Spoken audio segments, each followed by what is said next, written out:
What's going on, everybody? Welcome back to my channel, Runs Reviews.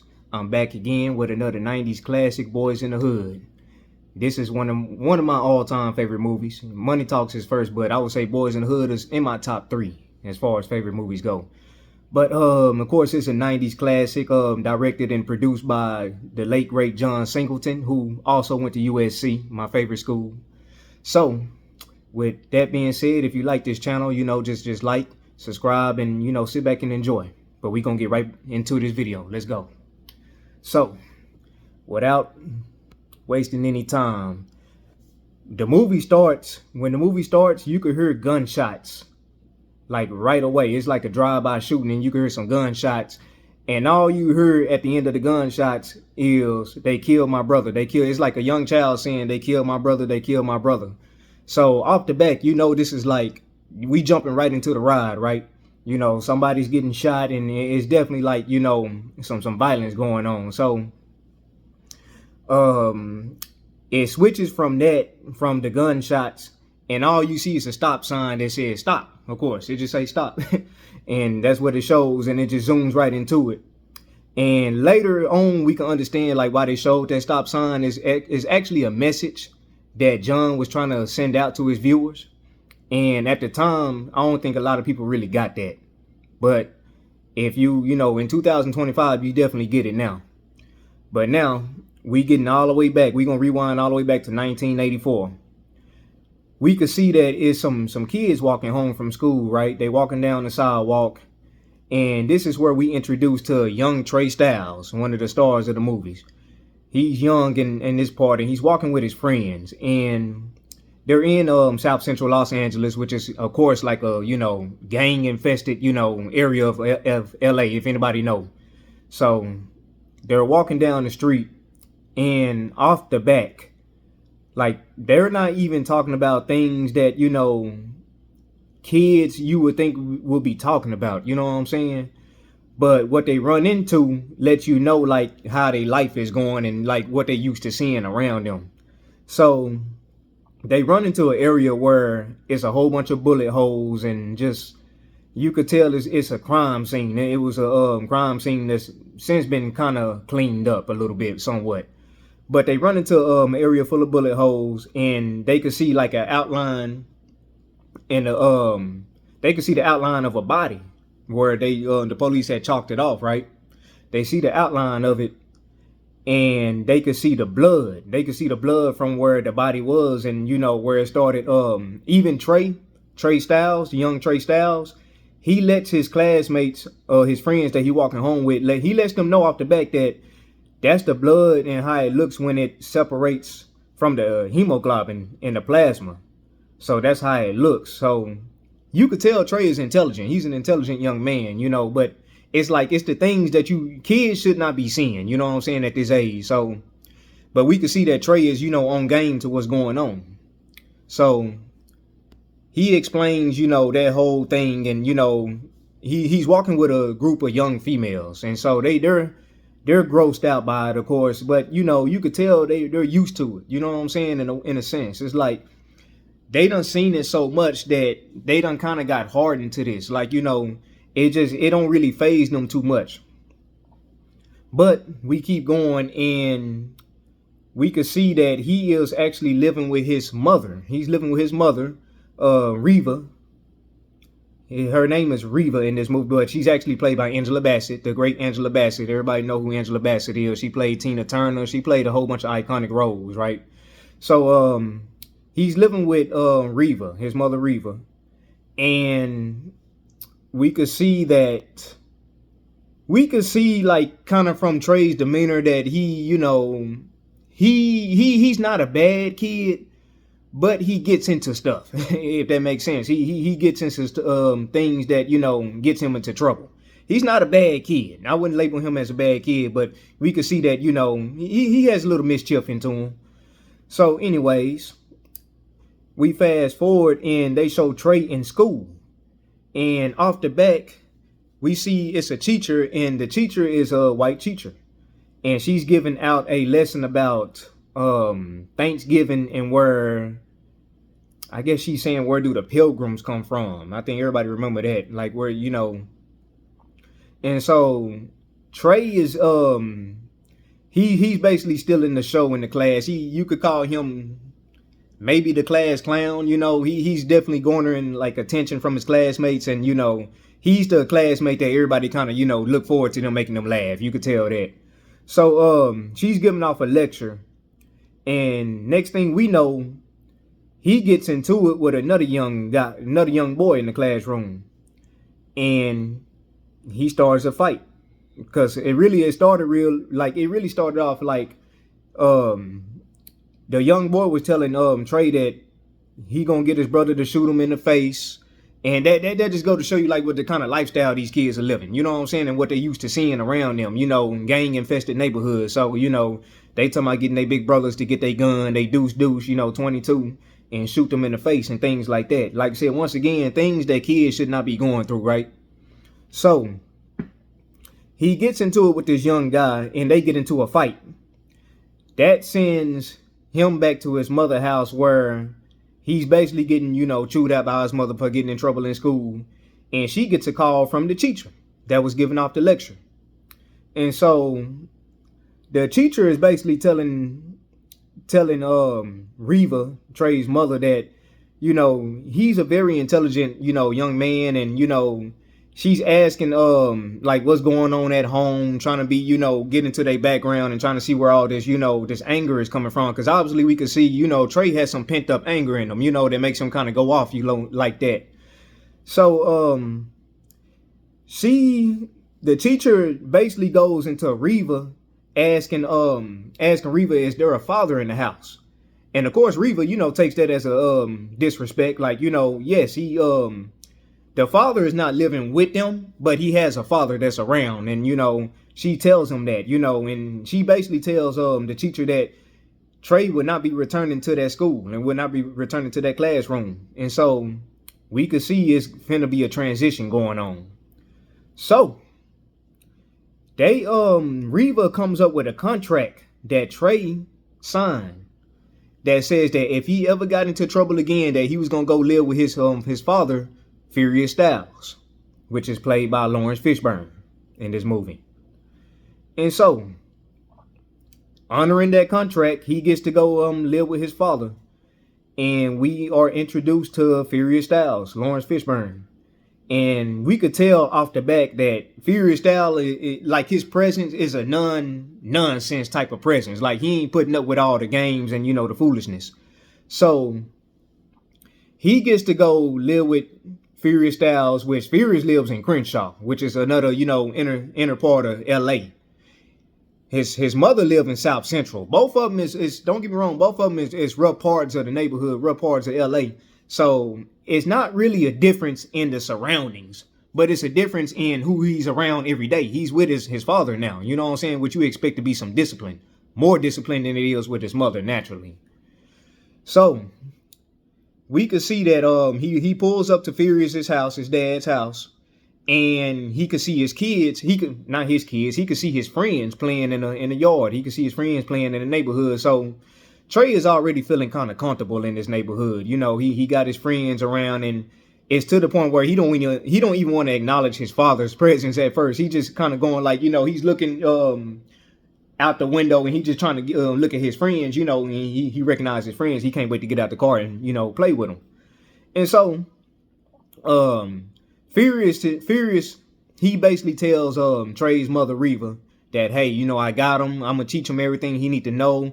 I'm glad to see him again. I'm glad that he's going to be living over here full time. And, you could tell they're both concerned parents. You know what I'm saying? They both good parents off the back. They're worried about, their child's well-being and, what he's seeing every day, that's getting him into trouble. So we could see he reunites with his old friends. We get introduced to Doughboy, a young Ricky, and a young little Chris. And you could tell his friends, they don't have the same like discipline or the type of structure that he got in his house, in Trey's house. His friends are like, coming across as, they're kind of, first of all, they're cussing at Furious. They're using, words that, kids shouldn't really be using. And so we could tell what that's leading into. That's a whole different dynamic, you know. So basically he gets into he when he first gets to Furious's house, Furious is basically laying the groundwork to him, like, hey, you gonna get to work. It's not gonna be the same how it was, you know, while you was with your mother out there in South Central. It's different here. We finna put you to work. So right away, he gives Trey a rake to rake the leaves in the yard. So, you know, he has to do that. And we could see that he's been doing it for a while because the sun, when he got there, the sun was up. And by the time he finished, the sun was down. So he been out there working, raking these leaves in his yard. So we get to the first night that he's staying with Furious. And right away, we could see that as Trey is going to go use the restroom, he had to get up and, pee. Basically, he had to go use the restroom. So we could see is a guy that's coming into the house, and he's basically a home invader. He's breaking into the house, and Trey is in the restroom, in the bathroom, and Furious sees this guy through a mirror. He has some mirrors up there, and he sees this guy. Furious go for his revolver, and he loads it, and he takes some shots at the guy. Obviously, he missed, because all we see at the end of him taking these shots is the guy leaving a Chuck Taylor, a shoe, one Chuck Taylor behind, and that's all he left. He gone. And that just go to show you, man, like, we are in a rough area. You know what I'm saying? Like, you got to watch your back at all times. You're not safe here. You know what I'm saying? That's why Furious got the gun. He knows what's up. He knows that, hey, I got to protect myself. I got to protect my child, And so shortly after that, we get the police to arrive. Now, when these cops come on the scene, it's a black cop and it's a white cop. The black cop you could see immediately, he's not really into what's going on with this crime, right? He's trying to basically get off of it. He's basically saying, hey, we don't really need to do anything. We don't have to even file a report. He was basically asking Furious, did you kill him? Did you kill the guy? And the cop, when Furious told him that he didn't kill the guy, he shot at him. He shot at the guy, but he didn't kill him. The black cop got mad at him. He was like, why you didn't kill him? That would have been, he was just using a racist slur. Like, that would have been one less N-word on the street. You know what I'm saying? Like, if you had to kill him. And so we going like, man, so he's very hateful. This cop is very hateful towards even his, his own kind, he's very resentful. So he goes to try to, shake young Trey's hand, and Furious told him, no, do not shake his hand, go in the house, and the cop asked he asked Furious, like, what's wrong? Basically asking why I can't, shake, little man's hand. And Furious tell him the truth. It's like, it's a lot wrong, but it's too bad that you can't see it. And he used the word brother. And you know what that means. Like, basically, Furious is basically calling him out as being a black cop, but you could tell that he's trying to show off for the white cop, and that was in an NWA song. Ice Cube was rapping that, black cop showing off for the white cop, and that's basically what's going on here. So we could see that, not all is good, even with law enforcement around there. It's like every man for themselves. Okay.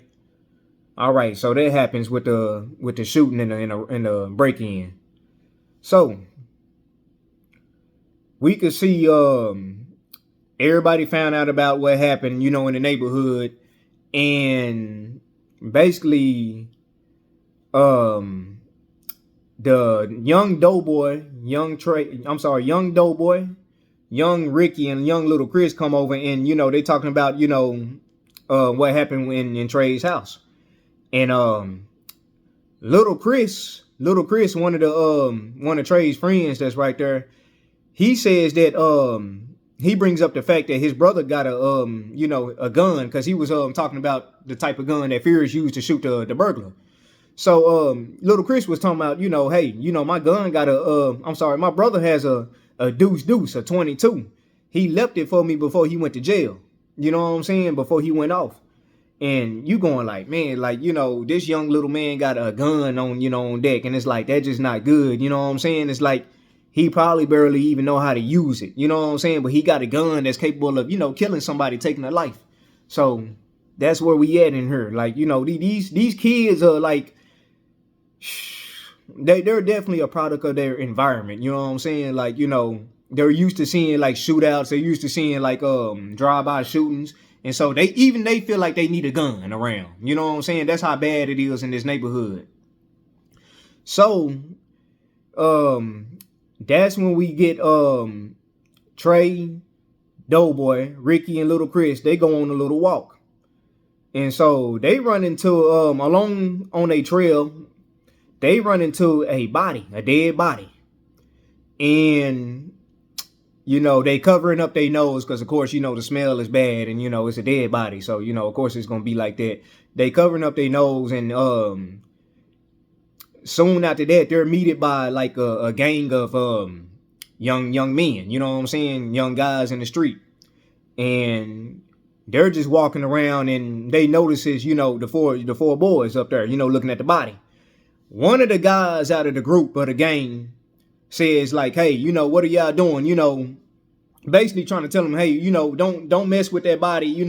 He's already dead. He ain't doing nothing to you. What you worried about it? So we could assume that right off the bat, they had probably something to do with this killing, with this body that's, that just laying down. They probably was the one that, that shot the guy. So, they trying to tell him to leave and get out the area, And so, now little Ricky,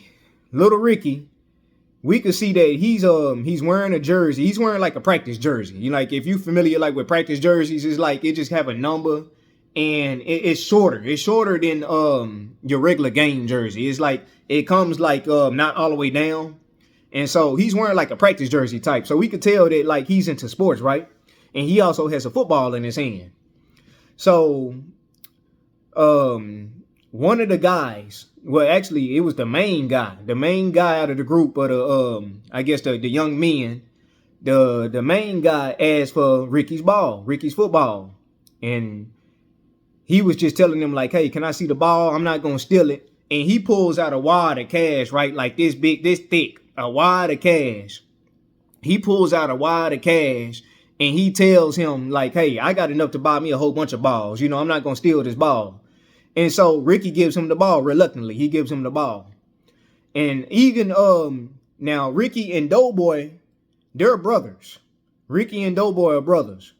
And Doughboy is telling Ricky like, you stupid. You should have never gave him that ball. They're not going to give it to you back. You know what I'm saying? But Ricky, is kind of, you could tell Ricky is not, he's not the one that's, outspoken. He's kind of soft spoken in this movie. Like, we could see his personality is like, non-confrontational. But Doughboy, on the other hand, he's with all the smoke.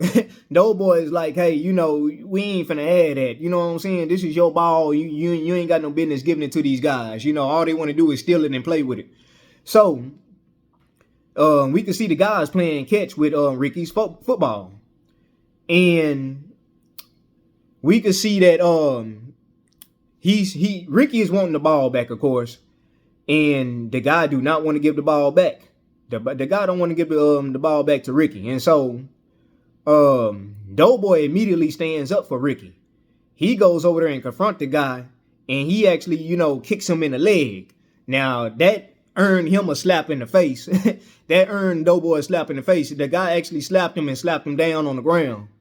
And like Doughboy is a tough guy. We can see like he's tough right off the back, right? Doughboy is tough. And his name is Darren. His real name is Darren, so his nickname is Doughboy. So he stands up for Ricky. He tried to get Ricky's ball back, and it just, to no avail at that time. They basically start walking off with Ricky's ball. Now, one of the other guys, you could tell, I guess he's a little older than the main guy that took Ricky's ball. And this group of, this gang, basically, it was a gang. He basically noticed, I think what it is, he noticed Ricky's face, like the disappointment in Ricky's face that, he couldn't get his ball back. And so he notices that, and he asked the main gang member to give him the ball. And he didn't even, the gang member didn't want to give him the ball back, right? He's going like, no, because I know you're going to give it right back to, the kid, right? So, of course, he gets the ball, and he gives it back to Ricky. He throws it at Ricky. He said, hey, little man, catch. And he throws the ball at Ricky, and Ricky drops it. And Doughboy makes fun of him, saying, you sorry, you can't even catch. But he gets his ball back. You know what I'm saying? And you could tell this football is very important to Ricky. And we'll see why later on, throughout the movie. This football is very important to Ricky. You could tell this is everything at this time. So, he gets his ball back, and we get back to the neighborhood, right? And we meeting Reva. I'm sorry, we already met Reva. We meeting Doughboy and Ricky's mother. And she is basically, it's not determined if she works or anything like that, but we could kind of assume from what's going on, like in the house, that she's not working. She got a set of rollers, like them big old school 90s, like 80s rollers in her head, the big rollers, you know what I'm saying? Like the big ones. She got them in her head, and she's in a robe. And she's basically just chewing out Doughboy, Darren, her son, her young son, and telling him that, he ain't shit. He never gonna be shit. He just like his father. So we could see it's something like, it's an awkward, relationship between her and her son. And so Doughboy is talking back to her like, is that it? I need to go. I got things to do. And it's like, she's telling, the mother is telling Doughboy that, where you finna go, you fat, you ain't got no job, so what are you doing? What are you doing with your time? You ain't got nothing to do. You just a kid. But once again, it's like, clearly you shouldn't be talking to a kid like that, right? You just, let alone your own son, you know what I'm saying? You shouldn't be talking to your kid like that. She just, basically, downgrading, and down talking to her son like that. So, now what he was talking about, what Doughboy was talking about what he had to do, he wanted to go to the store. He wanted to go to the store, to the candy store, the convenience store. And keep in mind, Ricky, his brother, that he, defended, to get his football back. Ricky was saying, what you going to the store for? You ain't got no money. And Doughboy says, I'm going anyways. So you know what that mean, right? If you going to a store at that age, and you ain't got no money, you just want to go, like something, must be up. You plan on doing something you ain't got no business doing. So, fast forward. We can see that Trey is with his father, Furious. And they're out like on a fishing, they're at the beach. And I guess they're, they're fishing. You know what I'm saying? They doing a little bit of fishing. And basically, Furious was basically telling him that, hey, I'm glad that you're here. I'm glad that you're living with me. He was telling him that he always wanted a son. He was telling Trey some things about, his background, about him going to the army. Furious had enlisted into the army, right? But he tells Trey like, hey, don't ever go to the army. There's no place for a black man in the army. So he's basically telling Trey like, hey, don't do this and don't do that. You could tell Furious is he's instilling some values into Trey. You know what I'm saying? He's really trying to groom Trey for the things that he's going to need to know, especially as a young black man growing up in where they growing up in, LA and, that Crenshaw area, South Central and that whole area. And so they're on this fishing trip, and in the midst of the conversation, Furious brings up the conversation of sex. He basically asks Trey, what do you know about sex? And Trey basically give Furious like the juvenile answer, like I stick my thing in her and the baby come out, which is the short version of the truth, but it's like, that's not what sex, is just about, you know what I'm saying? And so, Furious basically kind of laughs it off and says, that it? You think that's all it is? And Trey says, yeah, basically so. And Furious basically, straighten it out, to him like, hey, any man could, make a baby basically, but it takes a real man to raise one. You know what I'm saying? Which is true. You know what I'm saying? We see this all the time. We see young men making babies all the time and they don't want to be around. You know what I'm saying? They just want, they just in it for the satisfaction for themselves. You know what I'm saying? And they're not in it for the long term. So Furious is letting him know like, hey, if you decide to have sex and, that happens, you have a kid, you need to be a father. You know what I'm saying? Like, some real values, you know what I'm saying, which anybody can appreciate coming from, a male, a father figure like that. All right. So we get to the part where they're coming back home from the fishing trip from the beach. And we could see that, let me see, this is the part where, this is the part where we could see Doughboy. Remember when Doughboy was saying, I'm going to the store, to the convenience store, even though he didn't have no money, right? He went with little Chris. He went with little Chris to the convenience store. So obviously, Ricky didn't go. See, that shows you where Ricky is a focused young man. You know what I'm saying? Keep in mind, he got this football with him. We could tell that he's off into sports. So he's focused. He didn't even want to go to the store with Doughboy. He just said, hey, y'all could go. I ain't got no money to be going to the store, so I ain't got no business being there. So we could see Doughboy and little Chris went to the store, and they're being arrested. We could see cops is escorting them to the car out of their mother's house. Keep in mind, the mother has a lot of resentment towards Doughboy. So she's looking at everybody is out there in the neighborhood looking at this, right? They looking at Doughboy and little Chris being arrested. And you could tell that Doughboy's mother, she's looking kind of embarrassed, She's looking kind of embarrassed about the whole thing. It's just like she's smoking a cigarette, and it's like everybody's looking at her, and it's like she goes back inside. Like, it's like she don't even really care. It's like, okay, she probably seen this coming, because like how Doughboy acts and how he carries himself. He carries himself like, a hard guy. Like, what I'm saying? Like he got a lot of street experience, And that just go to show, like I said, the area that they're growing up in. I mean, in some way, you kind of have to be like that. And it's like you hate for a kid to have to be like that, but it's like they have to kind of be like that to, to protect themselves and not get pushed over on a daily basis. Because what would happen if you wasn't, So, like I said, they're getting arrested. They're getting escorted to the back of the cop's car.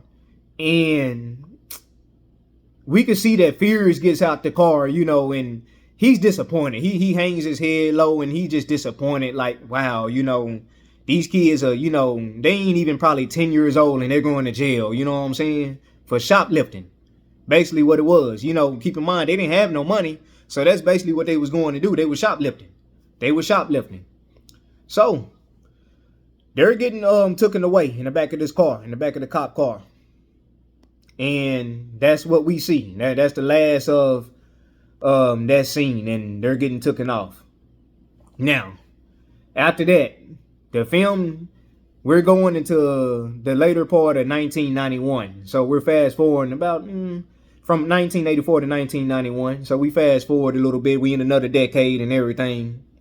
And we could see we're at a backyard picnic. We're at a backyard picnic, and it says "Welcome Home, Doughboy." We could see like a what they have like in decorations. It says "Welcome Home, Doughboy." And so, of course, Doughboy went to jail when he was younger, right? And I guess we can assume that, he didn't stay in jail for the shoplifting that long.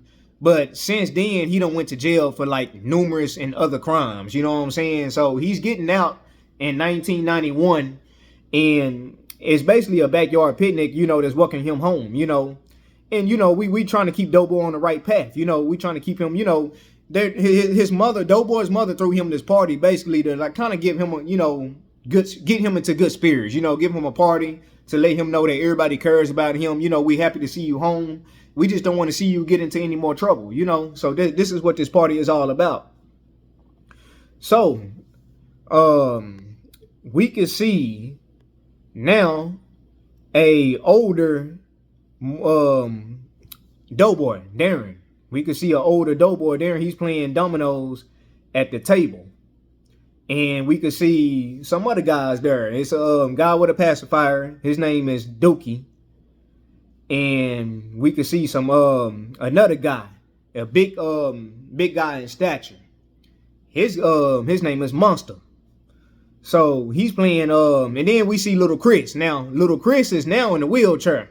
Now we don't really know what happened to little Chris, but we could assume either maybe he got shot and got paralyzed, something that disabled him from walking, because he's confined to a wheelchair now, little Chris. Keep in mind, little Chris was the little boy that was with Doughboy when they went shoplifting. He got arrested, right? So little Chris is in a wheelchair. And they're basically having conversations about Doughboy being in the pen and what he did while he was locked up. Doughboy was saying that he read a lot of books, he learned a lot about God and, typical things that happen when you go to the pen. You do a lot of reading because it's not a lot of other things to do when you go there. It's just, you read books and, you try to gain knowledge. So they're talking about contracting AIDS. And Dookie, the one with the pacifier in his mouth, was saying that he let some crackhead, give him some head, you know what I'm saying? And Doughboy was basically saying, because he was like, Dookie was basically saying, well, you can't get AIDS from getting head, right? And Doughboy basically straightened that out. He going like, you can still get AIDS from that. You can still contract, STDs from that too. It don't have to be just, intercourse. You could get AIDS from, oral sex, basically. And, he's basically just educated. Really, we could tell that Doughboy he's an intelligent guy. He just, he's hard, man. Like, he's confounded to this area that he's growing up in. It's nothing but gangs around, you know what I'm saying? So obviously he done attracted that lifestyle. He done put that lifestyle into his everyday life. And so we could see Trey. We could see a teenage Trey, and he's talking to Doughboy's mother, who's throwing this whole party for Doughboy getting out of jail or prison. One. And so she basically tells Trey like, hey, can you please talk to Doughboy, talk some sense into him. We ain't trying to see him go back and forth and in and out. We want him to stay out this time. Maybe what you got on you, Trey, can rub off on him. That's basically what Doughboy's mother telling Trey. She wants to, make sure, Doughboy stay on the right path. And so, Trey Trey, we could tell Trey is dressed up. He's wearing like some nice clothes for the 90s. You could tell they definitely some 90s clothes. But he's wearing some nice clothes, that you consider, from the 90s. So, from what we could tell, he got, he pretty much got himself together. So he approaches Doughboy, who's, still at the table playing dominoes. And Doughboy immediately looks at Trey up and down like, what are you doing? What are you wearing? You look like you selling rocks. You know what I'm saying? Basically telling you look like you selling, crack. Rocks is crack, So, and keep in mind, we coming out of the 80s area where it was known for crack cocaine. That was the crack cocaine epidemic right there. So, that's a whole thing on that. So, and the thing about it, Doughboy, he actually sells crack. He's a dealer now. You know what I'm saying? That's how he making his money. He sells crack. He sells rocks. So that's basically why he was kind of joking at Trey for looking like he's selling it too. But nah, Trey tell him like, nah, I ain't into that shit, man. I'm just trying to, he's working. Trey is actually working at the Fox Hills Mall, that's located in LA. It's still there is another name now, but he's working at the Fox Hills Mall, right? And so we could tell that Trey is a responsible young man. He got him a job. He's earning money. You know what I'm saying? That's good. He's on the right track. He's not trying to get involved with, the street life. So he's occupying his time with, something useful and something producible. So, so we get to the, first of all, Doughboy is, we could see kind of how Doughboy is like with the females kind of, around him. I ain't gonna say he's like the most respectful guy towards the females, because when the food was ready and they was like, Doughboy's mother was like, y'all can eat, he immediately rushes up there in front of the females. And it's like, come on, it's like, let the females go first. You know what I'm saying? And basically Doughboy was like, yeah, hoes gotta eat too.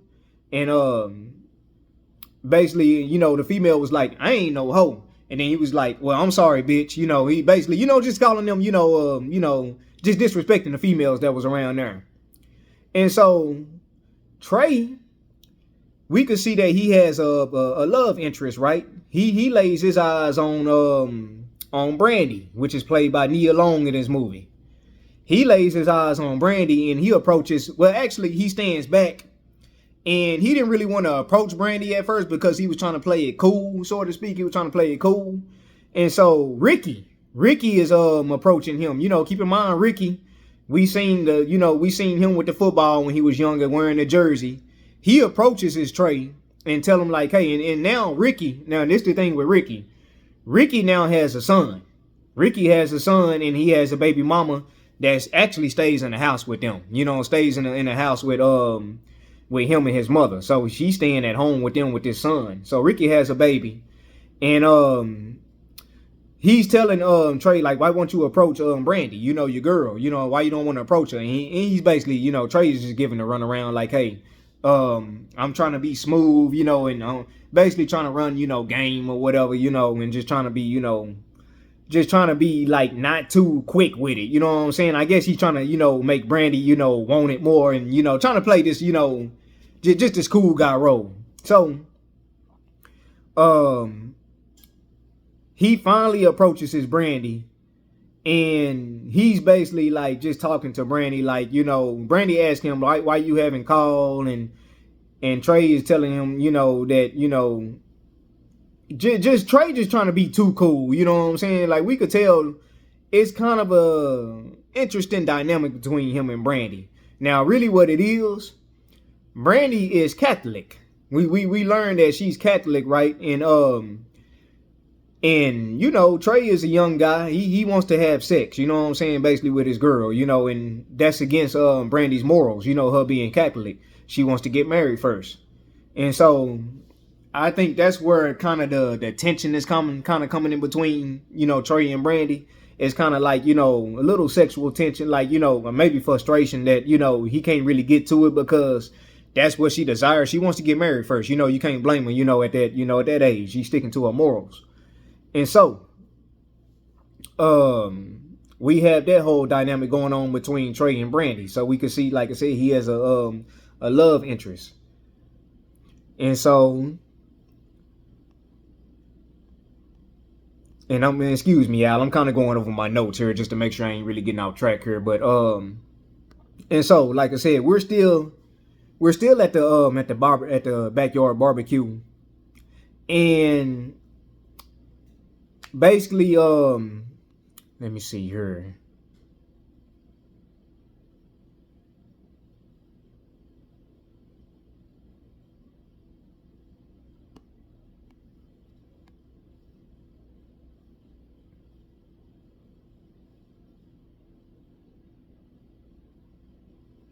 So anyways, and I'm sorry, yeah, I'm sorry for the long pause, just making sure we got everything right. So anyways, we go along in the movie, and Trey comes back to Furious's home, you know, his home, basically, his dad's home. And he's asking Furious to give him a haircut, right? And so, in the mix of all this, he's Furious is cutting his son hair. You know, he's sitting them down in the kitchen and he's cutting his hair.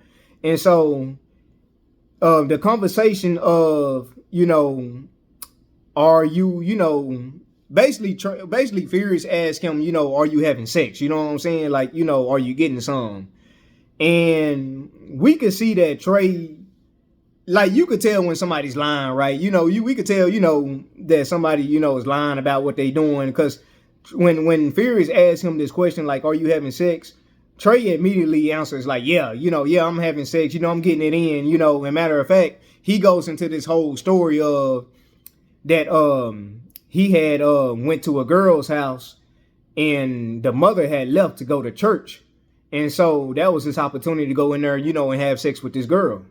And so he sneaks into this, and this is a story, right? This is a story that he's telling Furious while he's cutting his hair. He sneaks into this girl house, and he says that, you know, they got it on, and they, you know, they went up to the bedroom and, you know, they had sex. And next thing you know, the mother came back, or the grandmother actually came back. The grandmother came back home, and I guess she forgot something. And the grandmother noticed that somebody was in the house that wasn't supposed to be in the house, and she gets a meat cleaver. she goes for a meat cleaver to, try to go and I guess stab, the person that's up there that's, in her granddaughter's bedroom. And when she gets up there, we can see that Trey escapes through a window and he's pulling up his pants and he's getting into his car. And that's basically like the story that he's telling Furious, his dad, about, his sexual encounter with this girl. And so all Furious really wanted to know was, what did you use? Meaning like, did you use protection? Did you use condoms? And Trey answers Furious with a no. You know what I'm saying? And we could tell that Furious is like, not happy with this, but the fact that he said no. And Trey's reason for not using a condom is that he says that she was on the pill. She was on the pill, birth control. She was on the pill, which means that basically she can't get pregnant. But, we all know that pills don't stop STDs, right? So you're not being 100% safe. You know what I'm saying? You would have been more safe just putting on, the condom, because the condom protects from pregnancy and STDs. So you're just protecting one thing. And so basically, Furious really gets on Trey's ass about that. He was like, hey, I gave you these, these rubbers, these condoms for a reason. I want you to use them. First of all, I don't want, you coming up with anything, the STD. You know what I'm saying? I don't want, you to be getting, anything from that. Plus, he expresses that I'm not ready to be a grandfather. He don't want Trey having kids at this time. He just don't. You know what I'm saying? He says, I'm not ready to be a grandfather. We don't need that right now. So he's really adamant about Trey using condoms, during the course of him, his sexual encounters. And so, we could see, that the immaturity, in Trey. And like I said, the whole story was a lie. Trey is actually a virgin, right? He's never had sex before up to this point. Like, he's a virgin. So, but he's trying to be cool, he's trying to really be cool in front of his dad. And he's really trying to, put on and, trying to make things seem like what they not. So, he meets up with Trey. Trey soon after that, after he gets his haircut, he meets up with Ricky again. Ricky, once again, Ricky already has a kid. Ricky is in high school. They're all in high school. And Ricky, we could tell that Ricky has things going on in his life already that Trey don't even know nothing about. Like I said, first of all, being a young father, you know what I'm saying? Because basically, Ricky was kind of asking him like, okay, what's going on with you and Brandy? Like, have y'all, had sex? And Trey actually it's kind of surprising to me. Trey actually tells Ricky the truth. He lied to his father, right, about having sex with, this random, female. But he actually tells his friend Ricky the truth about not having sex with his girlfriend Brandy, which is played by Nia Long, of course. So Ricky basically asks he asked Trey, like, why y'all haven't did it yet? And Trey tells him, I'm scared to be a father. I'm scared to, be a daddy. That was his words. And up to that point, Ricky was just really making fun of him. But when he said that, when Trey expressed the fact that he didn't really want to be a father at this time, we could see the expression in Ricky's face change. And basically, you could see that Ricky could kind of relate to what Trey is saying because he's already a father. Ricky done already had a kid, and the kid is walking and everything, and he's having to be responsible for this kid. And keep in mind, Ricky is young. He's still in high school. So he haven't even fully matured and grown up yet. You know what I'm saying? So, we could just see that, it's two different lifestyles that's going on, between Ricky and Trey. Trey is, he's a virgin. He haven't had no sexual experience, and we can see Ricky clearly has sexual experience. He has a child that he's taking care of, and that's what Trey is trying to avoid right now. But don't get me wrong, Trey wants to have sex. He wants to have sex, right? But he just don't want to have a kid. So, okay. So now we get to, let me see here.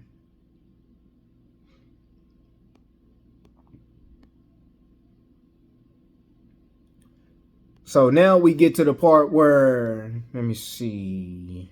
I'm having to kind of, let me get up to date here.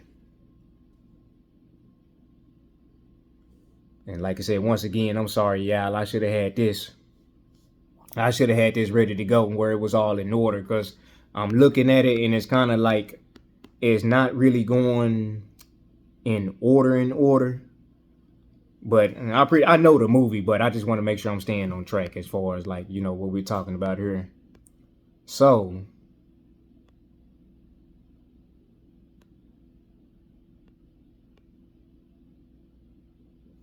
and give me 1 minute, y'all.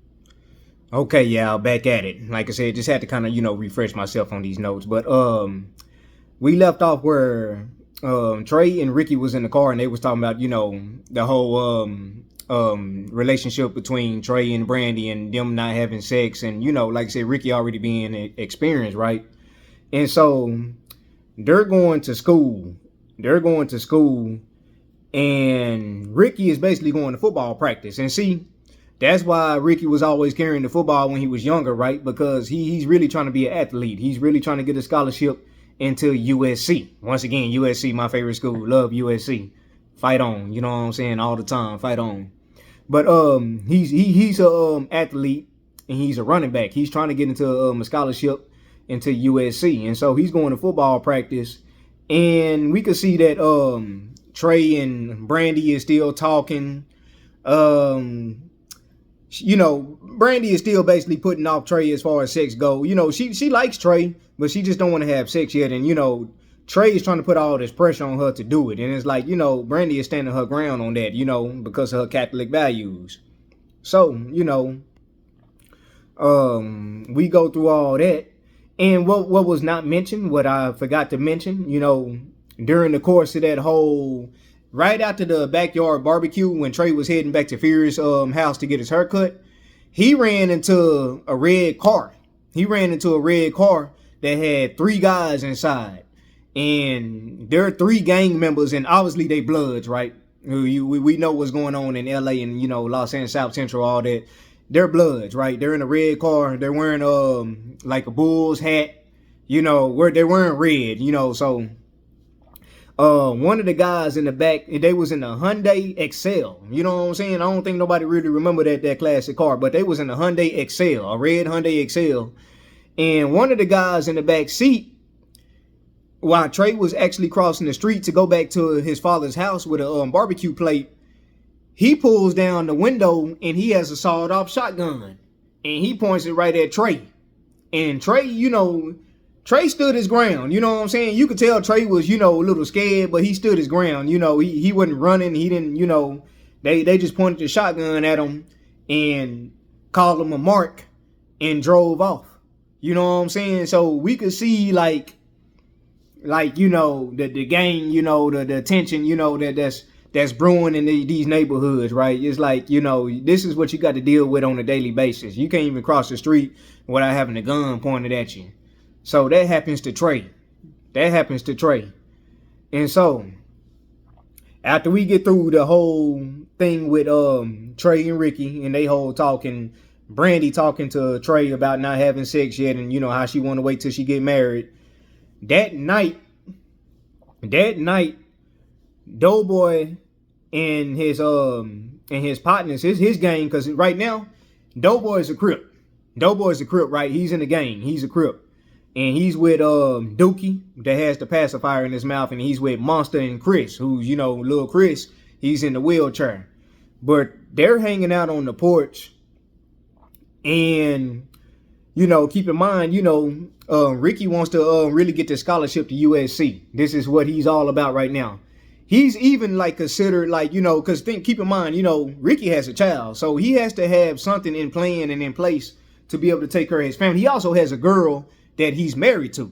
That is his wife now. He has a woman that he's married to, the baby mama. And they're living in Ricky's mother's house. So all of them are living together in the same house. So obviously, Ricky need to come up with a plan, right? He need to have somewhat of a future, to be able to take care of this, take care of his wife and his child.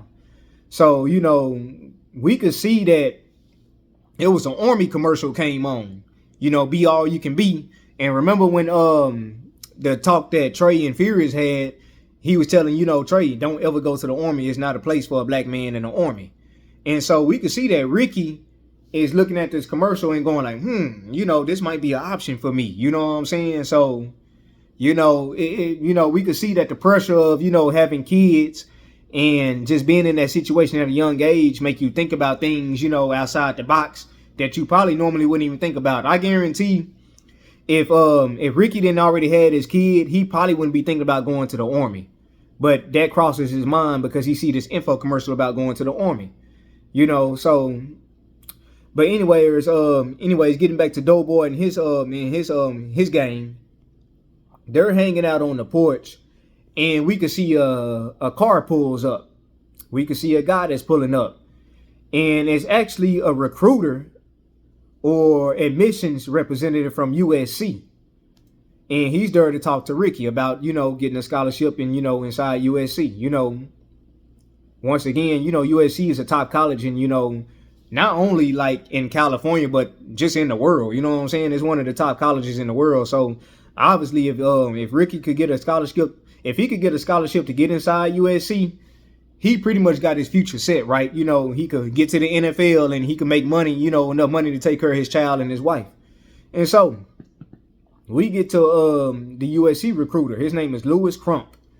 And he's invited into Ricky's home by, his mother, Brenda Baker. So they're and the thing about it, when this recruiter is walking up to the porch, he hears helicopters, circling the house in the neighborhood, and you could tell that he's kind of weary about his surroundings. And so he's met by Doughboy, of course, who's on the porch, along with Dookie, Monster, and Little Chris. And Doughboy basically asks the USC recruiter, like, hey, I'm sorry, not even Doughboy. Not Doughboy. This was Dookie. Dookie asked the USC recruiter that, hey, can I get a scholarship? Actually, well, who was it? It was Monster. It was Monster that actually asked, can I get a scholarship into USC? And Monster saying that, hey, I used to play baseball. You know what I'm saying? Like, can I get a scholarship? And, Doughboy basically telling him like, hey, shut up. He's not here to see you. He's here to see my brother. You know what I'm saying? My brother is the star athlete in his high school. This ain't got nothing to do with you. Fall back. So, we could tell that, like I said, Doughboy he has his brother's best interest in mind. You know what I'm saying? He does. He really does. He wants, Ricky to do good and succeed. Even though, now this is the deal, even though Ricky's mother, Brenda, we could tell that she favors Ricky. You know what I'm saying? Like she treats, she's making basically a difference out of Ricky and Doughboy. She's favoring Ricky. And more likely it has to do with, Ricky has, goals. He has motivation to want to do more. And, and it could be that, his, Brenda, his mother, Ricky's mother, she probably see Ricky as a way out of the hood, right? Obviously, if he could get a scholarship to USC and get in, in the NFL, she can move out the area and, start a new life. Now, she's always, been put off by Doughboy because all Doughboy want to do is hang in the streets and be, a gang member. So, she's not too fond of Doughboy, her own son. But that's just what it is right there.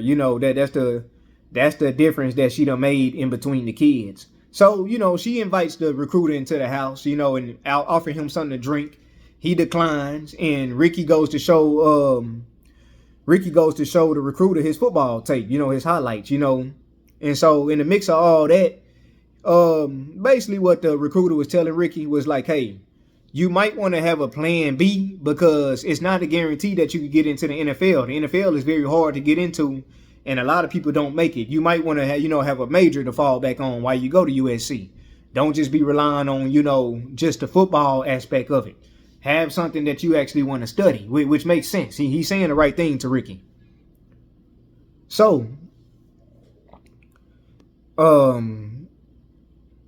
basically after they have their meeting, and keep in mind, Ricky's son in the middle of Ricky talking to the recruiter, Ricky's son runs out there naked from, I guess, taking a bath, and the recruiter notices the young boy, and he asks Ricky, is that your little brother? And Ricky says, he replies to him, no, that's my son. You know what I'm saying? And we could see this look that the recruiter gives Ricky, like, oh, like, wow, you have a child. Like, but nonetheless, he's happy to, have met with Ricky, and he looks forward to, Ricky starting the future at USC. He really wants, Ricky to do good. So the recruiter leaves, and we could see that, Ricky's mother, Brenda, is very happy. She's very proud of Ricky, that he has goals, and that, everything is, look like it's falling into plan, and that, he has a real shot at getting into USC.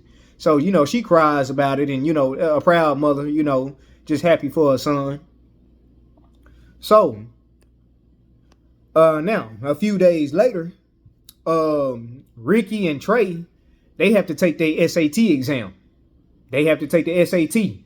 Now, the deal is with this SAT, if he could score,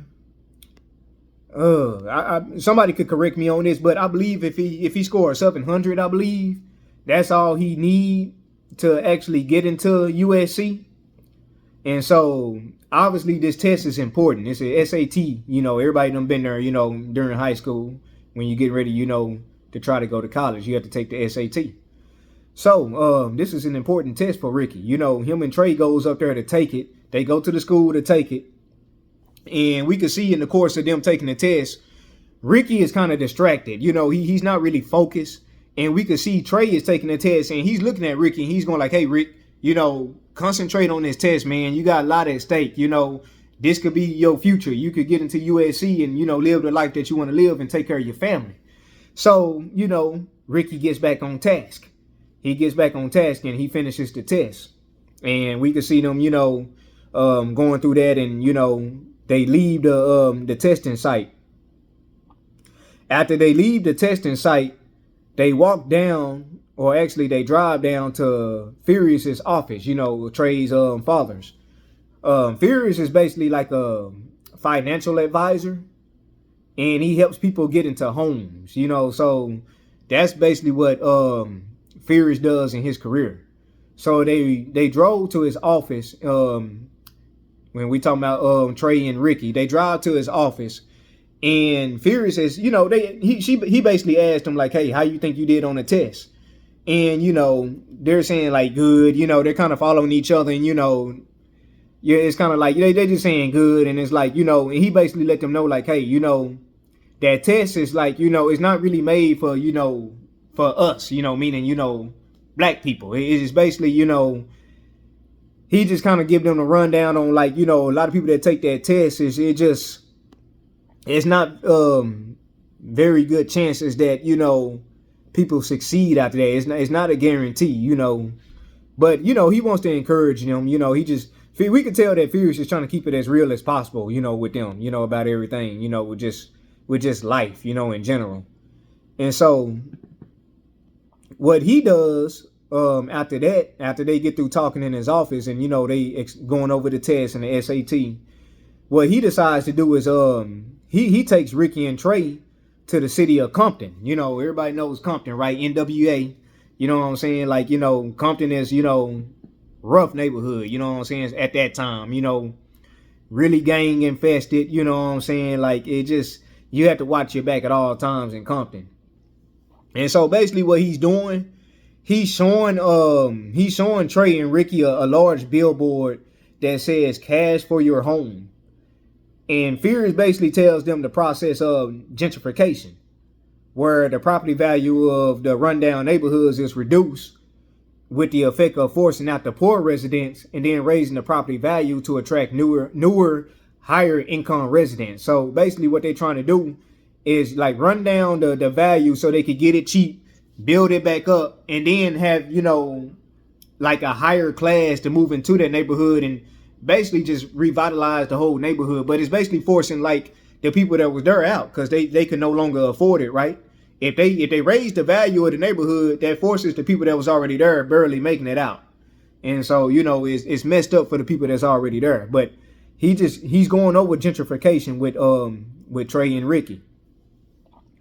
And we could see what happens. We could see that they're approached by like some like some young men like in the neighborhood, like a group of young men, you know, that's in Compton. And Fierce is basically, you know, just you know, he's preaching the gospel of, you know, hey, we need to, you know, keep everything black owned. We need to keep all that crack out of her, you know, because basically what it is, he's telling everybody that's listening that the reason why they put gun shops and liquor stores in these neighborhoods is because they want black people to kill themselves. He says the best way to not have black people to, you know, multiply is to basically put these liquor stores and gun, you know, stores in place so they can shoot themselves and, you know, basically, you know, rot them off. You know what I'm saying? So he said, hey, we need to keep that out of here. We need to keep the crack out of here. We need to keep everything black on. And so these people, some of these young guys in the neighborhood that's listening to Fears, you know, they not trying to hear that, man. You know, they going like, hey, you know, if somebody approach me and they don't shoot me first, I'm gonna go shoot them. That's basically what we own in here. You know, it's like, you know, and Fears is telling them like, hey, that's how they want you to be. They want you to, you know, have that type of attitude so we could start, you know, eliminating, you know, we could eliminate ourselves as a race. You know, if we kill off each other, that's better for everybody else. And so they're not trying to hear that, you know, but Furious is telling them, you know, the truth and, you know, what they need to hear. And so,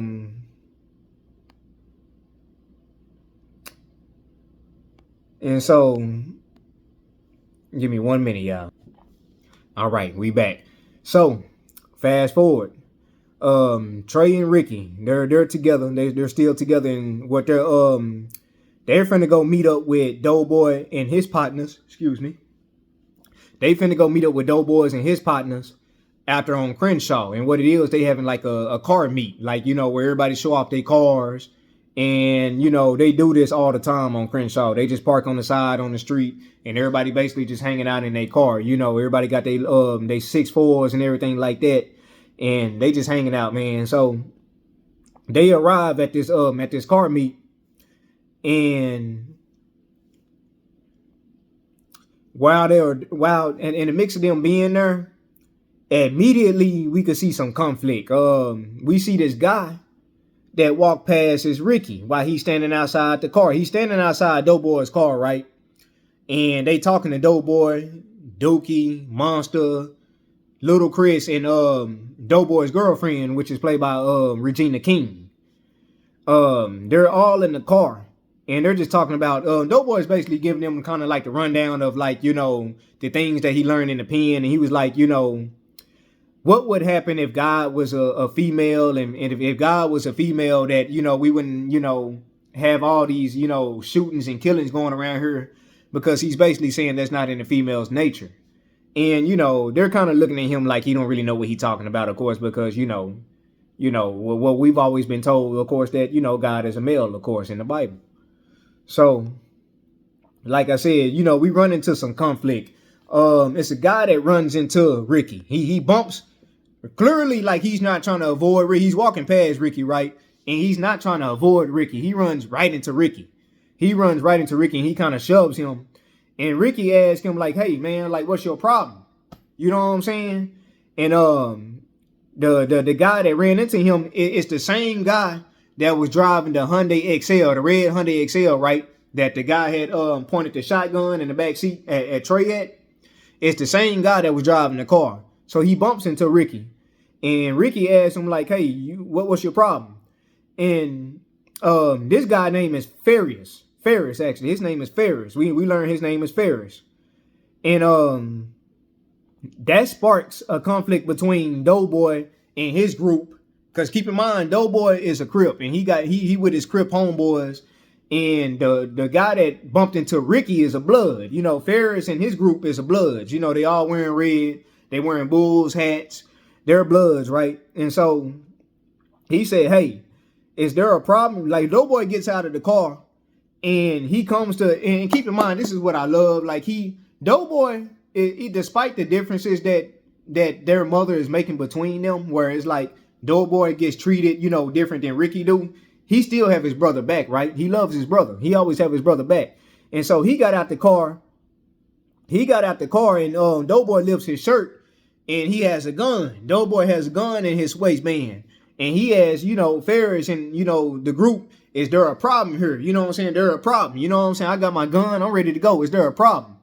And so that has the Bloods walk off. They walk off from Ricky.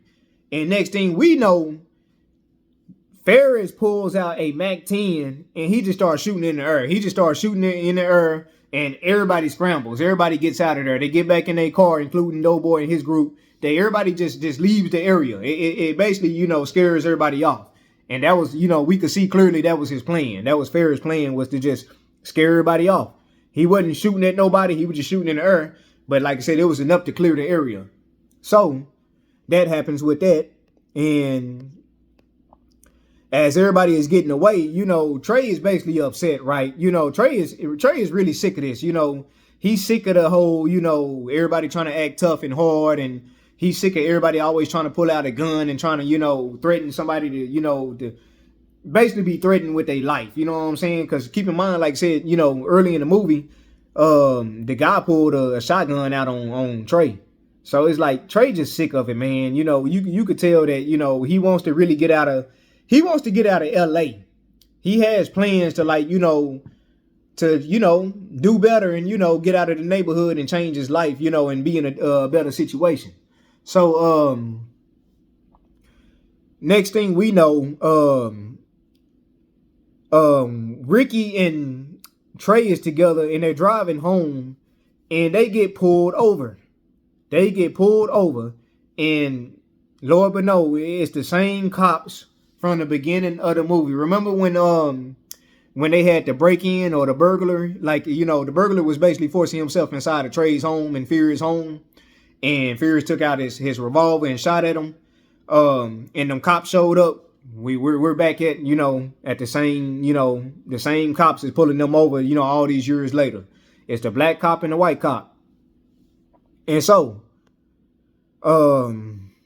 they asked Trey, and Ricky to get out the car. And, the black cop is basically sizing up Trey and trying to label him as a gang member. Trey is not a gang member, by the way. Trey is a, straight and narrow dude.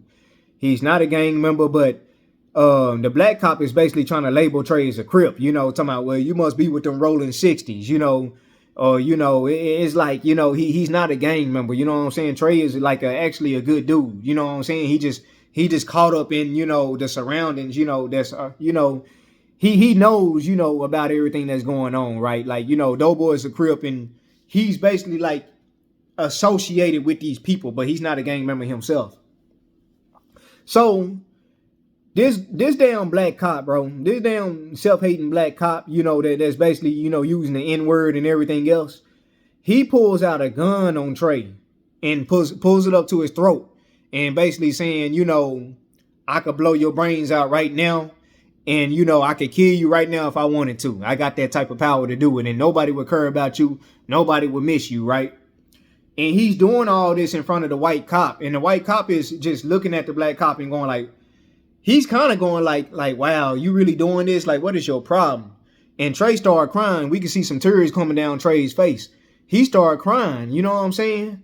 And so, Trey, the cop eventually, he lets Trey, he lets Trey and Ricky go. He lets them get back in the car, and you could tell Trey is just messed up mentally, in the head after that. It's like, why do these things have to happen? You know what I'm saying? It's because I stay in this neighborhood. That's all it is.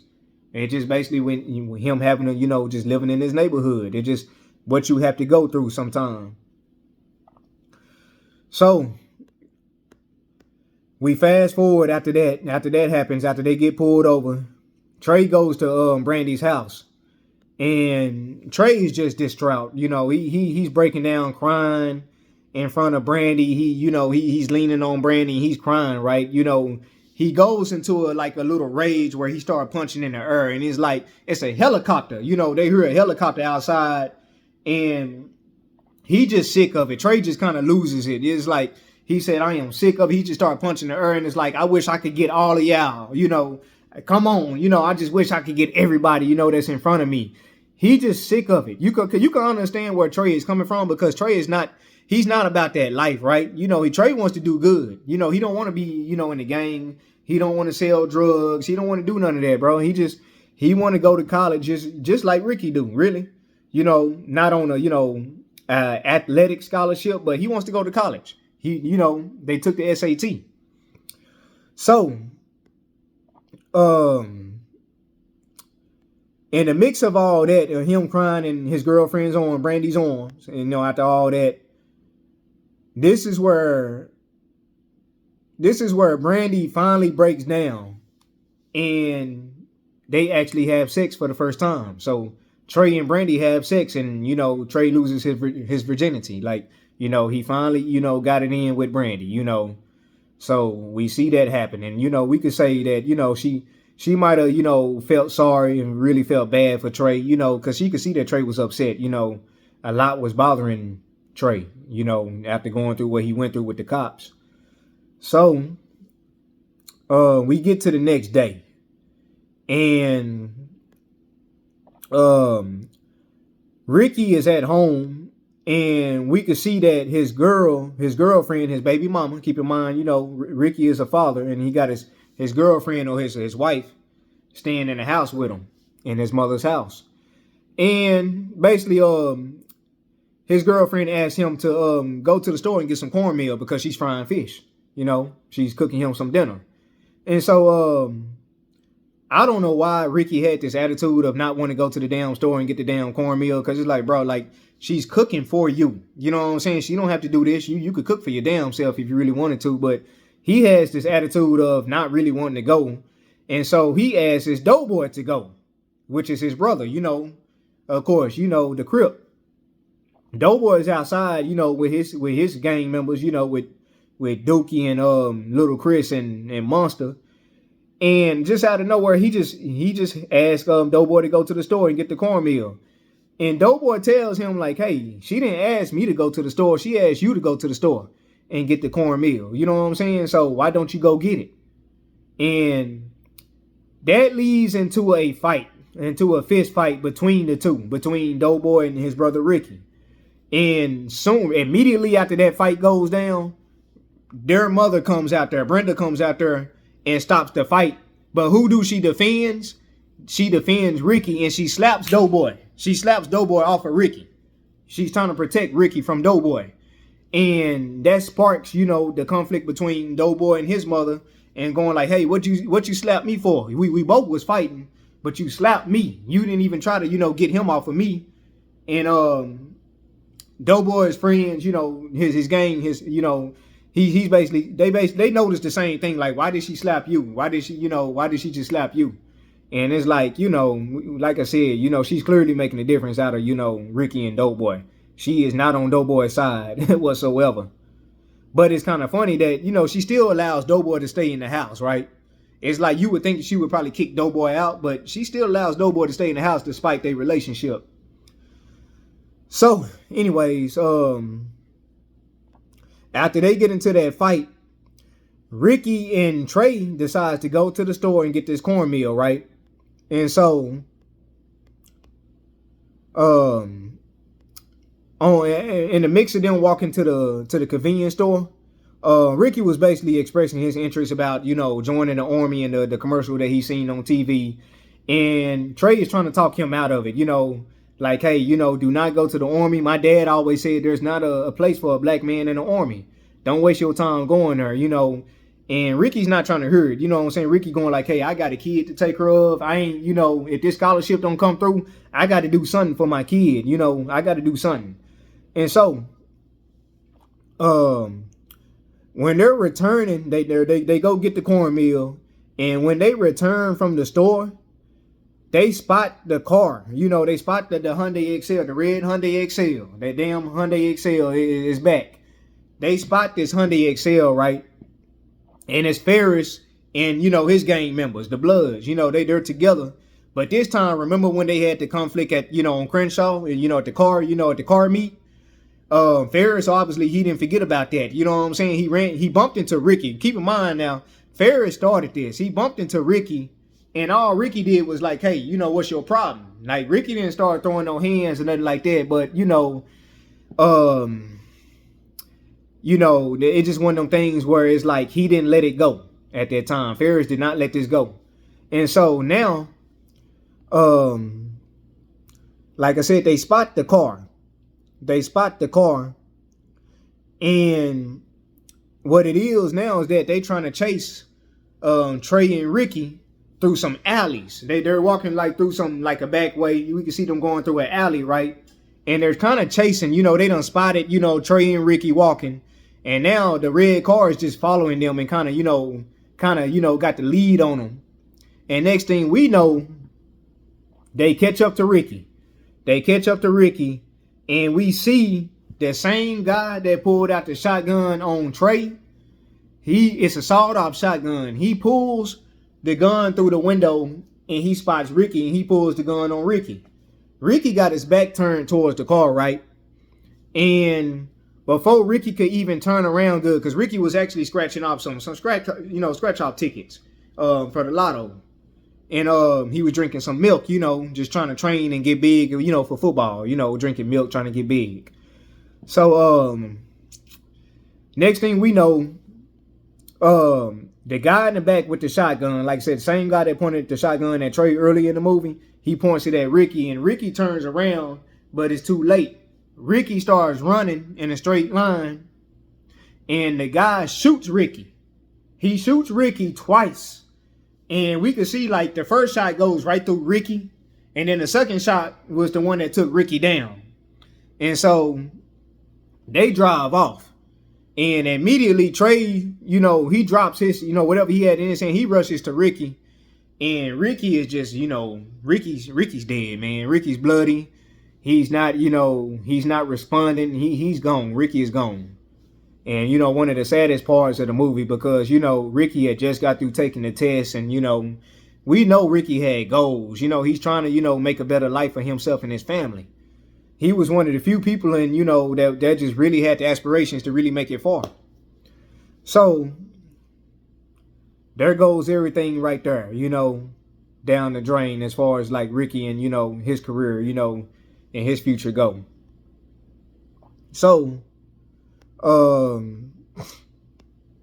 Doughboy and his gang rushes to, first of all, he knew that Ricky was in trouble because he spotted that car. He spotted the red car that was going through the neighborhood, trying to get to Ricky. And so we see Doughboy pull up to Ricky's body, and Doughboy pulls Ricky inside the car, Ricky's body in the car, and drives Ricky home. They place Ricky on the couch once they get to back to their mother's house, and we could see Ricky's girlfriend, just let out a blood curdling, scream. She just screams to the top of her lungs and just, she can't believe it. Ricky is sitting there on that sofa, bloody, dead, lifeless, and she has Ricky's son in her hands. I don't know why she has Ricky's son in her hands, making Ricky son watch all this, but she got the baby, and the baby is screaming and crying, and here comes Ricky's mother, Brenda. Brenda is screaming and crying. Immediately before Trey or Doughboy could explain what happened to Ricky, Brenda slaps. Well, she actually like comes at Doughboy and go like, "You are responsible for this. You got him killed." And it wasn't really Doughboy. Doughboy wasn't the person that got him killed. It was Ferris and his group, and it stemmed from that meeting that they had on Crenshaw outside the car at that car meet. That's where it stemmed from. So it had nothing to really do with Doughboy at all, But that's not what Brenda was trying to hear. She just knew that Doughboy had something to do with her son losing her life. Whew. So, give me 1 minute, y'all.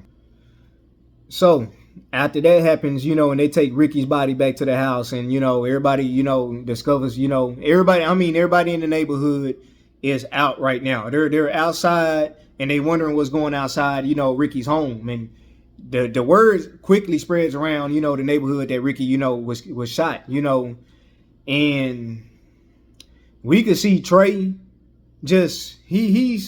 we could see something come over Trey that we haven't seen throughout this movie so far. Something really comes over Trey, and it's like, hey, we need to get revenge, right? Like, all we could see Trey doing is telling Doughboy to meet me He's telling Doughboy to meet him at his house later on, and we could see Trey going inside his home where Furious is standing, his father. And Furious is basically telling Trey, like, hey, calm down. I know you just lost your friend, your best friend, but calm down. Hey, I don't want nothing happening to you. The same thing could happen to you if you try to do what you think about doing, which is, basically trying to get back at these, these fools that killed Ricky. And so we see Trey go inside the house, and he goes for Furious's gun that, Furious had used, early in the movie when he shot at the burglar. He goes for that same gun, right? He makes sure it got bullet, it's loaded, and he gets it. And Furious is trying to stop Trey, like from doing something wrong, like, hey, Furious is telling him, like, you think you bad now. You need a gun to go prove yourself. And he's telling Trey to put down the gun, Trey. Please don't do this. Put down the gun. And so we think that Furious got to Trey after all that, when he was, because we can see Trey is getting emotional. He started crying, and he hugs Furious. And he's going like, Furious is telling him like, hey, you my only son. You my problem. That's their problem. I hate that they, lost their son. But you my son, and you my only son. I have to keep you around. I have to keep you safe. And so next thing we know, Trey goes back to his room, and we could see him going out the window. We could see Trey going out the window, and he's getting inside Doughboy's car, along with Dookie, Monster, and Little Chris.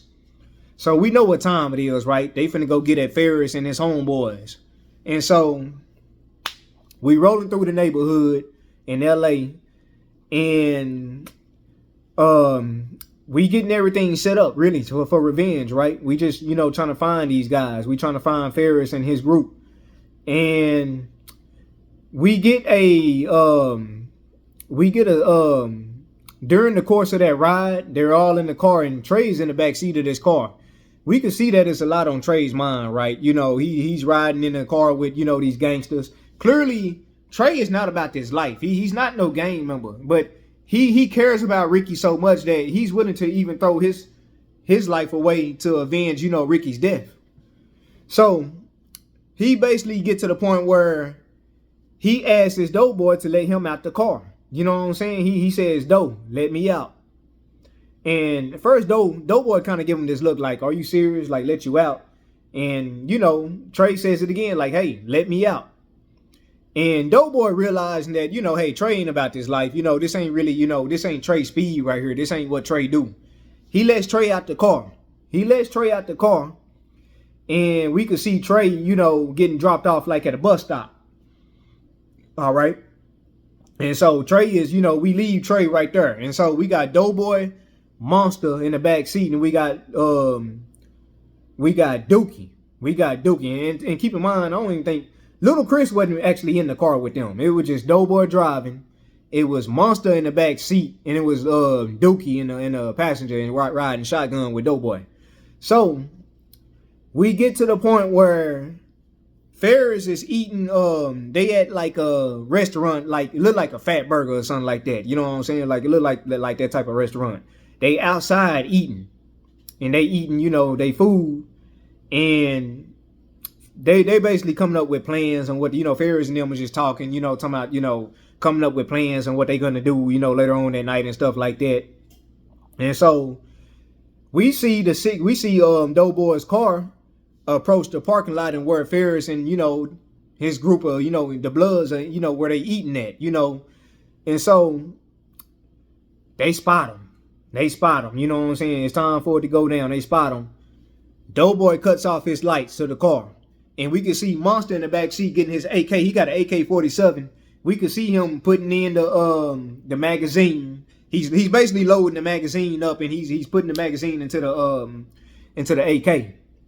And so, like I said, they spot him. It's go time now. And so in the mix, Ferris is eating, and he looks up, and he spots Doughboy off into the over there in the parking lot, coming into the parking lot, and he got his lights off. Soon as he spots Doughboy, they take off and start running. They just start running. And what the stupid thing about this, what I always thought, was that they all ran the same way. You would have thought that, even Ferris said, hey, don't follow me, go your own way. Because, I mean, that's the smart thing to do. Is like, why would y'all all go the same way so it could be a better, target for y'all to get hit? And keep in mind, Monster got an AK-47. So it's spraying bullets. It don't have to be a perfect aim. If you had like a pistol, just a regular like, handgun, it's an AK. So all he had to do was this. You know what I'm saying? All he got to do is this with the AK-47. And he could just basically shoot his moving targets. They're running into the parking lot, and Monster, he gets them. He shoots the AK, and it's a drive-by style, and he shoots them, and they fall down. All three of them fall down. It's three gang members. It's Ferris and it's two other guys. It's the guy that shot Ricky, and it's another guy. And so we can see that they all shot, and they on the ground. And Doughboy pulls up, and he gets out the car. Doughboy gets out the car, and we heard the alarm going off in the background. We could hear, like, obviously police must be on their way. We hear all that, right? Doughboy gets out the car.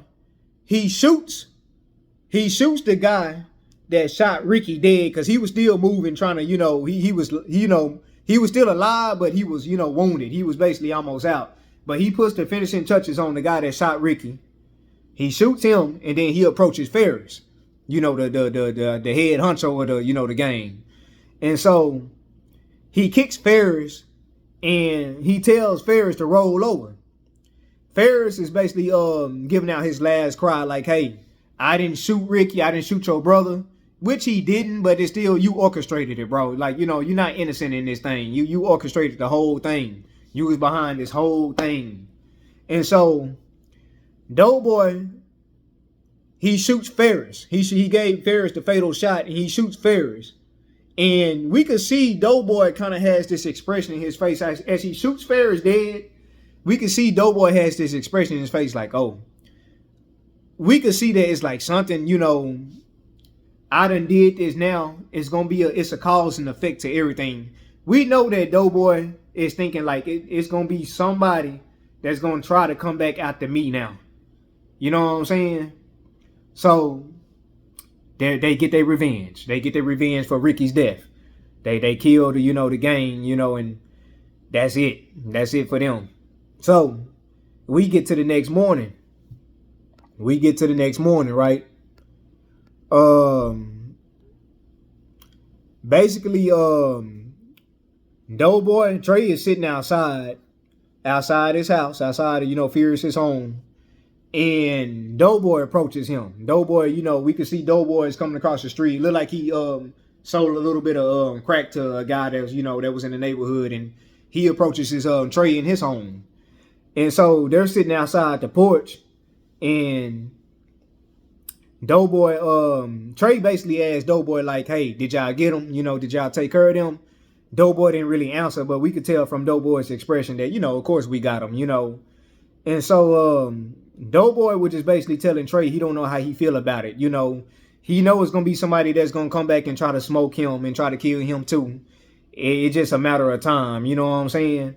And it just, we could see, we could see that Doughboy is like, he's real disappointed about the fact that none of the news stations is talking about Ricky's death. And they're talking about things like in the Middle East and, things that's going over there, but nothing that's going on in the neighborhood. And you have all these killings that's going on every day. But he says it's nothing about my brother on the news. And it's like, either they don't know or they don't show or they don't care about anything that's going on in the hood, which is, I guess, it's true. The news could care less because they so used to it. It happens so much that they don't really, report on these things no more. It just happened too frequently. And so we could see that, and that goes back to, remember the stop sign that we was talking about when the movie first started? That stop sign was basically signifying like, hey, stop the violence. You know what I'm saying? Stop the cycle of death, and you just repeated violence, because all it does is keep going. When you kill somebody, it's going to make somebody want to come kill you. You know what I'm saying? It never stops. It's just a circle of violence. So it's like, that was the message that John Singleton was trying to, portray in this movie. He was really trying to, just really get people to wake up about, these senseless killings and this senseless violence that's going on every day, especially out there in LA and South Central and, actually where John grew up. John grew up in LA in that neighborhood in Crenshaw. So, you know, that's where this whole thought come from. So we could see Doughboy is leaving Trey. They're saying goodbye to each other. And next thing we know, Trey is crossing the street and his image disappears into thin air. Doughboy's image disappears into thin air, and we don't see Doughboy no more. And it's revealed that, you know, like sometime later, of course, that, you know, somebody came back and killed Doughboy, you know, and they had to bury Doughboy, and, you know, Doughboy's dead. You know what I'm saying? We assume that it was some of the people that was probably related to Ferris and his group. They probably got word of, you know, Doughboy killing them and having, you know, being responsible for Ferris' death. And so now, you know, Doughboy is dead. So, like I said, it's that whole circle of just, you know, just senseless death. You know what I'm saying? And so it ends, the movie ends with Trey just looking around in the neighborhood. He's going back to his house. And we could see that, and keep in mind, when Ricky got killed, when he got shot, it was revealed that he actually passed the SAT. He needed a 700, right? And he passed, he had enough where if he had been alive, he would have got into USC. That's the sad thing about all this. Like, Ricky would have been able to go play, you know, football at USC. And he most likely would have had a future, you know, in taking care of his family, man. And, you know, it's really sad how that ends, you know. And just know that, you know, things could have been different. And so now they got to live with the fact that, you know, Ricky's gone and they still stuck in the hood like that. But we do have some good news. Trey, you know, Trey went off to college. Basically, it shows in the subtitles right there that Trey had went off to college with Brandy in Atlanta. And so they went across the country. They left California and went all the way to, you know, the bottom of the map in the South, you know, to Atlanta. And so they're going to Morehouse. And Trey is going to Morehouse, and Brandy is going to the nearby school, Spelman, which is right across the way in the same, you know, same area. So at least we got them, you know, we could see that Trey and Brandy is, you know, look like they're going to have a future, and, you know, look like they'll be able to start a new life and, you know, in Atlanta. And, you know, it just shows when it's going off, it shows the title with the caption, "Increase the Peace." Right? Increase the peace. And that's the whole point of this movie. We just need to increase the peace and stop all this, you know, all this senseless violence, all this, you know, just senseless death, senseless killing. It just like, it don't lead to nowhere. All it leads to is just more and more death. You know what I'm saying? And nobody wins at the end of the day. Somebody got to change it, you know, increase the peace. And so there you go. That's the classic 90s movie, Boyz in the Hood. You know what I'm saying? Like, just all-time classic. Everybody know this movie. You know, you grew up in the inner city. You grew up in the urban area. You definitely watched this movie a lot. It came on BET a lot. Still do to this day, I believe, you know. But it comes on BET a lot. And, you know, it's just one of the movies that a lot of people could resonate with. Because we all, like, a lot of people don't grow up in these type of areas, you know, where it's like, it's gang infested. You have a lot of shootings. You have a lot of, you know, innocent people losing their life because they stay in these areas, you know what I'm saying? And it's just like, hey, increase the peace, you know? And it's like, you know, we could change this if we try, if we just put effort into doing better, you know what I'm saying? Just stay focused on the goal like Trey had, and, you know, just want to do better with your life, you know what I'm saying? So that's the classic Boyz in the Hood. I hope everybody enjoyed this review on my channel. Runs movie reviews. And we gonna be back at it. You know, the next movie I'll probably do is Set It Off, another 90s classic. I love Set It Off. And we gonna really get into that one. I love that one. But in the meantime, I hope everybody, you know, continue to do well and increase the peace. Peace.